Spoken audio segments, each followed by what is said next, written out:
మిలియన్‌లోని ఇంటికి ఇప్పటికే ఖర్చు చేసిందిగా మళ్ళా జీవోలు వసూలు చేసి ఇది లూటీ చేయటం అంటారు. ప్రజాధనాన్ని లూటీ చేయటం, దుబారా చేయటం అంటారు.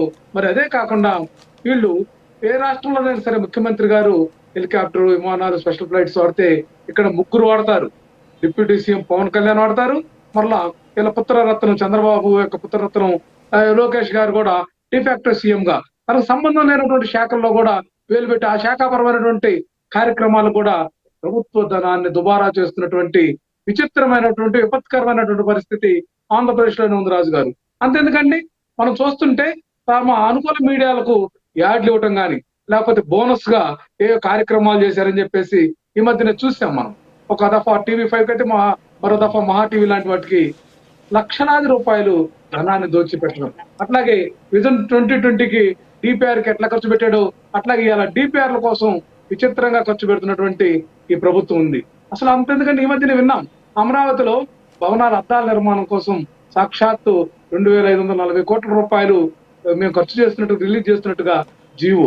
దానికి మరలా జిఎస్టీ అదనం అంటే దాదాపు 3,000 కోట్ల రూపాయలు మంచి నీళ్ల ప్రాయంగా ఖర్చు చేస్తూ మేము ఎన్ని వేల కోట్లను ఖర్చు చేస్తామని ఆ ప్రభుత్వానికి సంబంధించిన వ్యక్తులు దబాయిస్తున్నారంటే వాళ్ళ యొక్క విధానానికి తార్కాణం. అట్లాగే వీళ్ళ యొక్క నిర్మాణ వ్యయం ఏదైతే ఎస్ఎఫ్టీకి ఇచ్చేటటువంటి వీళ్ళు చేస్తున్నటువంటి ఖర్చు చూస్తే వీళ్ళు 7,000 అని చెప్తున్నారు కానీ వీళ్ళు రాజధానిలో చేస్తున్నటువంటి నిర్మాణాలన్నింటి కూడా 12,800 నుంచి 14,000 రూపాయల దాకా కాంట్రాక్టులకు చెల్లిస్తున్నటువంటి నిర్మాణ ఖర్చులోనే దుబారా ఉంది.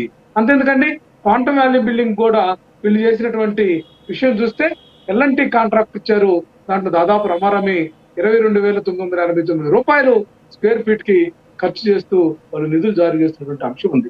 సిఆర్డీ బిల్డింగ్ కూడా 8,900 రూపాయల చొప్పున ఎస్ఎఫ్టీకి ఇస్తున్నటువంటి పరిస్థితి ఉంది. అంటే వీళ్ళ యొక్క దుబారా అనేది దానికి అంతం లేదు, అంతు లేదు. దీంట్లో కమిషన్లు ఉన్నాయా ఏంటని తెలియదు. అట్లాగే అసలు తలా తోకలేని పడగచర్ల ప్రాజెక్టు డిపిఆర్ కోసం కానీ అట్లాగే మనం చూసాం. ఓకే సరే ఇప్పుడు ప్రభుత్వానికి సంబంధించినటువంటి అనేక కార్యక్రమాలు మనం మాట్లాడతాం. నేను అడుగుతున్నది చంద్రబాబు నాయుడు తన సొంతంగా ఉండడానికి అవసరమైనటువంటి ఏదైతే ఇవి ఉన్నాయో వీటి కోసం వినియోగిస్తున్నారు అనేటటువంటి అంశం. ఒకసారి ఆయన ఏదైతే ఈ 6,50,00,000 ఇచ్చినటువంటి జీవో ఏదైతే ఉందో అదొక్కసారి చూద్దాం. పీసీఆర్ అదొకసారి చూడండి. రామారావు గారు ఇది వచ్చేసి మనకు గవర్నమెంట్ ఆఫ్ ఇండియా ఏంటంటే ministry of housing and urban affairs AP వాళ్ళు ఏం చేశారు అంటే జన్పద్లో ఉన్నటువంటి నెంబర్ 1 బంగ్లాని అలాట్ చేశారు. ఎవరికి? Honourable chief minister of Andhra Pradesh. So దాదాపు 2 ఎకరాల 18 సెంట్ల భూమి ఉంటుంది ఇది.